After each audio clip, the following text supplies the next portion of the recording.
नमस्कार, मैं हूं विनोद कुमार शुक्ला। अड्डा पर आपका स्वागत है। गोड्डा से चौथी बार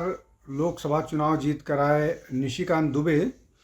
जो संसद में विपक्ष को घेरते रहते हैं लगातार, और चाहे वो राहुल गांधी का अमेरिका में जाकर के बयान देना या सोनिया गांधी का सोरोस के साथ संबंधों का आरोप, या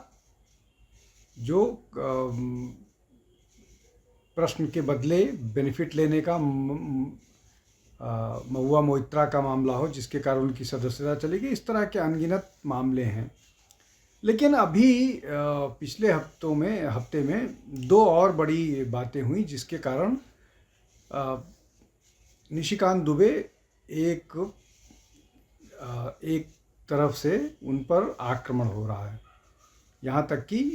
उन पर कंटेम्प्ट की प्रोसीडिंग की भी बात शुरू हो गई है। मामला अदालत में चला गया और अदालत ने उसको स्वीकार कर लिया है। अब निशिकांत दुबे ने ऐसी क्या बात कही जिसके कारण इस तरह की बात आ गई? ये मामला शुरू तब हुआ जब एक सुप्रीम कोर्ट का एक जजमेंट आया। जस्टिस पाद्रीवाला की एक बेंच ने फैसला दिया तमिलनाडु सरकार के केस पर कि कोई भी बिल अगर स्टेट गवर्नमेंट ने पास किया है तो उस बिल पर 3 महीने के अंदर निर्णय लेना होगा। और ये निर्णय अगर वो मामला प्रेसिडेंट के पास भी है तो प्रेसिडेंट को भी 3 महीने के अंदर उस मामले पर निर्णय लेना होगा, जिसको लेकर के ये बात आई कि ये जुडिशियल आउटरीच का मामला है। इसको लेकर के निशिकांत दुबे ने कमेंट किया और विशेष रूप से जो मुख्य न्यायाधीश हैं उनका नाम लेकर के कि उनके निर्णयों ने इस देश में गृह युद्ध जैसी स्थिति पैदा कर दी है, जिसको लेकर के उन्होंने अपना कमेंट किया और ये भी बोला कि अगर सारे फैसले सुप्रीम कोर्ट को ही करने हैं तो फिर विधानसभा और संसद की क्या ज़रूरत है, इसको बंद कर दिया जाना चाहिए। अब इसको लेकर के उनका विरोध भी हो रहा है, समर्थन भी हो रहा है। निश्चित तौर पर कांग्रेस को इस मामले में उनका विरोध करना था, लेकिन सामान्यतया जो जनता या जो सामान्य वो है वो खुलकर निशिकांत दुबे के समर्थन में आकर के बात कर रहा है। इसके अलावा जो है निशिकांत दुबे ने जो पूर्व मुख्य चुनाव आयुक्त एसवाई कुरैशी हैं, उन्होंने जब ये ट्वीट किया कि वक्फ बिल के माध्यम से सरकार जो है वो मुसलमानों की ज़मीन हड़पने की साजिश कर रही है, तो उस पर भी निशिकांत दुबे ने कहा कि क्या ये चुनाव आयुक्त थे या मुस्लिम आयुक्त थे, इस तरह का कमेंट किया। अब ये एसवाई कुरैशी जो है वो अपनी बात करते रहते हैं जब तक सर्विस में थे, तो जो भी रहा हो किस तरह की स्थिति रही हो, लेकिन अभी वो इस तरह का ज्ञान देते रहते हैं कि इस देश की डेमोग्राफी में कोई बदलाव नहीं हो रहा है। हालांकि उन पर ये भी आरोप लगता है कि झारखंड में सबसे ज़्यादा डेमोग्राफिक बदलाव या सबसे ज़्यादा वोट रजिस्टर उनके टेन्योर के दौरान हुए, इस तरह का आरोप उन पर लगता रहता है। अब वो किताब लिख चुके हैं कि कोई डेमोग्राफी में बदलाव नहीं हुआ है। अब ये मामला शुरू तब हुआ था जब जजमेंट आया था प्रेसिडेंट को लेकर के, तो राज्यसभा के सांसदों को लेकर के एक कार्यक्रम था जिसमें उपराष्ट्रपति ने पहली बार इस मामले पर बोला कि एक व्यक्ति जिसके घर से कैश बरामद हुआ है उस पर अब तक कोई कार्रवाई नहीं की गई है, एफआईआर तक दर्ज नहीं हुआ है, और दूसरी तरफ निर्णयों को लेकर के जो अदालतें हैं, चाहे सुप्रीम कोर्ट हो चाहे जो भी अदालतें हैं, वो अपना दायरा लांघ रही हैं, लगातार दायरा लांघ रही हैं, जिसका माकूल मतलब उन्होंने बोला कि ये ठीक नहीं है, इस डेमोक्रेटिक व्यवस्था में ये ठीक नहीं है। उसी का एक एक्सटेंशन था, या उसी से बात आगे ले जाते हुए निशिकांत दुबे ने अपनी बात कही जब उन्होंने गृह युद्ध और बाकी सारी चीज़ें बात कही। और आज उपराष्ट्रपति ने अपनी बात को दोहराया है। आज उन्होंने जो कहा था कि जुडिशरी जो है, और उसको लेकर के बहुत सारे उदाहरण दिए हैं। निशिकांत दुबे ने भी एक ट्वीट और किया है कि 1967 में जो एक मुख्य न्यायाधीश 2 साल के लिए थे, वो उनके पास कोई लॉ की डिग्री नहीं थी, वो ब्यूरोक्रेट थे। हालांकि लोगों का ये कहना है कि उस समय ब्यूरोक्रेसी 2 तरह की होती थी, एक सिविल और एक जुडिशियल, तो वो जुडिशियल ब्यूरोक्रेसी में थे। लेकिन ये बात तो सही है कि उनके पास कोई लॉ की डिग्री नहीं थी और वो मुख्य न्यायाधीश 2 साल के लिए लगभग थे। तो ये है। इसका एक और मायने है, इसका एक मायने ये भी है कि निशिकांत दुबे ने अपनी जो बात कही थी उस बात से वो रिट्रैक्ट नहीं किए हैं, उस बात से वो पीछे नहीं हटे हैं। हालांकि भारतीय जनता पार्टी के जो अभी राष्ट्रीय अध्यक्ष हैं जगत प्रकाश नड्डा, उन्होंने ये कह दिया कि हम इस मामले में ये पार्टी का ऑफिशियल वर्जन नहीं है, ये उनका व्यक्तिगत विचार हो सकता है, ये पार्टी का विचार नहीं है। लेकिन इसमें एक और बात है कि उन्होंने सरकार ने उनके खिलाफ कोई कार्रवाई भी नहीं की, या पार्टी ने उनके खिलाफ कोई कार्रवाई नहीं की, इसलिए कि पार्टी के अंदर भी लोगों का जो जानकारी है वो ये है कि पार्टी के अंदर भी लोगों का मानना यही है कि जुडिशियल ओवररीच हो रहा है, और अदालतें जिन विषयों पर अदालतों को कमेंट नहीं करना चाहिए, जो विषय उनके ज्यूरिसडिक्शन का हिस्सा नहीं है, ये सरकार के अंदर के लोगों का मानना है, वहाँ पर भी जुडिशरी घुस रही है। और सरकार किसी शो ऑफ फेस ऑफ को अवॉइड करने के लिए कोई कार्रवाई नहीं कर रही है, लेकिन शायद जो है जुडिशरी इसी बात का फ़ायदा उठा करके कदम दर कदम ऐसी स्थिति पैदा कर रही है जहां सरकार को आज नहीं तो कल किसी भी बिंदु पर आकर के ये कहना ही था। तो ये इस तरह की स्थिति है जो सरकार के अंदर के लोग का भी ऐसा मानना है। अब इस मामले में बहुत सारे लोग अदालत गए, अदालत जा कर के इसलिए कि इस मामले में सांसद के खिलाफ केस चलाने के लिए अटॉर्नी जनरल की परमिशन का मामला है।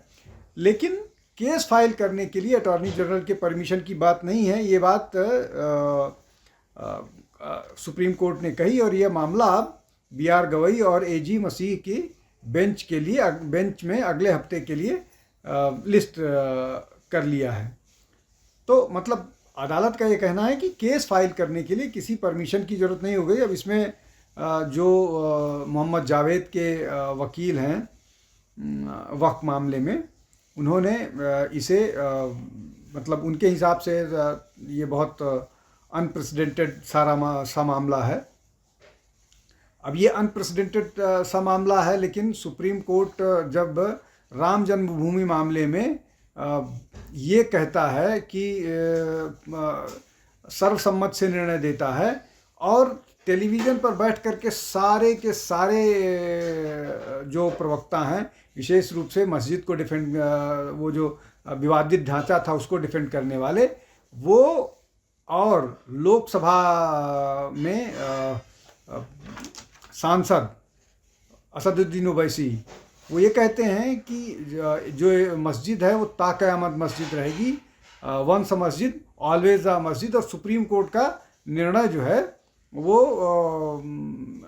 फॉल्टी था, मतलब supreme court was at its fault. और उन्होंने इस मामले में एक सुप्रीम कोर्ट के पूर्व मुख्य न्यायाधीश को कोर्ट भी किया कि supreme court is not infallible, supreme court से भी गलतियां होती हैं। तो अगर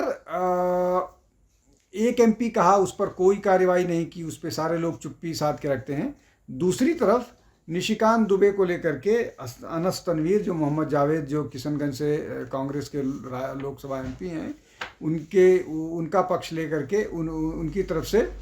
वक्फ मामले में पिटिशनर हैं, उन्होंने अटॉर्नी जनरल से निशिकांत दुबे के खिलाफ केस चलाने की मांग की। और इस तरह के कई लोग हैं, और इस मामले में कपिल सिब्बल भी कूद पड़े हैं, और वो लगातार ये डिफेंड करने की कोशिश कर रहे हैं कि जो तमिलनाडु के मामले में सुप्रीम कोर्ट का निर्णय था 142 को लेकर के, 142 के अंतर्गत सुप्रीम कोर्ट्स की जो पावर है वो जस्टिफाइड है। हालांकि सोशल मीडिया के ज़माने में हर चीज़ का कोई न कोई वो होता है, और उनकी एक पार्लियामेंट में पार्लियामेंट के भाषण की एक क्लिपिंग शेयर की जा रही, जिसमें वो ये कह रहे हैं कि 142 के माध्यम से सुप्रीम कोर्ट जो है वो अमेंडमेंट कर दे रही है, या संविधान बदलने जैसी स्थिति कर दे रही है। तो ये कॉन्ट्राडिक्टरी बातें चलेंगी, सोशल मीडिया पर चलेंगी। लेकिन अभी जो निशिकांत दुबे का मामला है, निशिकांत दुबे ने जो अपनी बात कही है वो लगातार उस पर कायम है, और उसको आगे भी बढ़ा रहे हैं।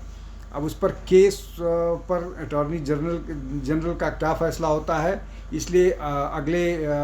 हफ्ते के लिए उसको लिस्ट किया गया है। और इस मामले को लेकर के क्या सरकार और अदालत के बीच फेस ऑफ जैसी स्थिति आएगी, या कुछ इस तरह की बात होगी, इसलिए कि संजीव खन्ना को लेकर के इस तरह की बातें नहीं थी जिस तरह से की जा रही है। इसलिए कि जो भी वक्फ मामले को लेकर के जिस तरह का वो कमेंट उनका आया था, उसको लेकर के बहुत सोशल मीडिया या बाकी लोगों में निराशा थी कि जो बात जो मामला हिंदू पक्ष की तरफ से सालों साल टाला जा रहा था, उसको उन्होंने लिस्ट कर लिया, उसकी सुनवाई कर ली, और उसके बाद ऐसे कमेंट दे रहे थे जिसको जो बहुत सारी वो कमेंट्स के उलट हिंदू पक्ष को वो कई बार उस तरह के कमेंट अदालतों की तरफ से आते रहे हैं। तो ये इस तरह का मामला है। लेकिन ये जो सारी की सारी चीज़ें हैं, इसको अदालत के कोर्ट रूम में इस पर फैसला होगा, जो भी वक्फ का मामला हो या बाकी सारा मामला हो। लेकिन सामान्यतः एक मनः स्थिति बनती जा रही है जनता के बीच में। सुप्रीम कोर्ट की ये एक इस तरह की वो है कि हिंदुओं के विषय को सुनने में या हिंदुओं के विषय के फैसला करने में अदालत जो है वो उतनी लिबरल नहीं होती है जितनी कि मुस्लिम विषयों के बारे में। इसलिए कि प्लेसेस ऑफ वर्शिप एक्ट का मामला अटका हुआ है, टेम्पल्स सरकार के कंट्रोल में है, वो मामला अटका हुआ है लंबे समय से। वक्फ को लेकर के 100 से ज़्यादा केसेस, बहुत सारे मामला वो टका हुआ है जिसको अश्विनी उपाध्याय ने दायर कर रखा है। इस तरह के बहुत सारे केसेस हैं जिस पर शायद इतनी फुर्ती से सुनवाई नहीं की जाती, और इसको लेकर के हिंदू समाज दुखी भी है, नाराज भी है, और वो एक मुश्किल वाला है। और मुझे लगता है कि जो निशिकांत दुबे का सेंटिमेंट है वो इसी तरह का सेंटिमेंट उभर करके आया। और मुर्शिदाबाद में जो हो रहा है, जिस तरह से सुप्रीम कोर्ट ने एक ऐसे मामले में उत्तर प्रदेश सरकार को बोला कि वहाँ law and order situation break down हो गई है, लेकिन मुर्शिदाबाद में जिस तरह से पलायन हुआ है उसके बाद कोई सुप्रीम कोर्ट ने जो अब कोई इस तरह का सुओ मोटो नोटिस नहीं लिया। ये सारी चीज़ें दिखाती हैं जिसके कारण लोगों में दुख और क्षोभ और नाराज़गी नज़र आती है, और उसी का रिफ्लेक्शन निशिकांत दुबे की बातों में नज़र आता है। आज के लिए बस इतना ही।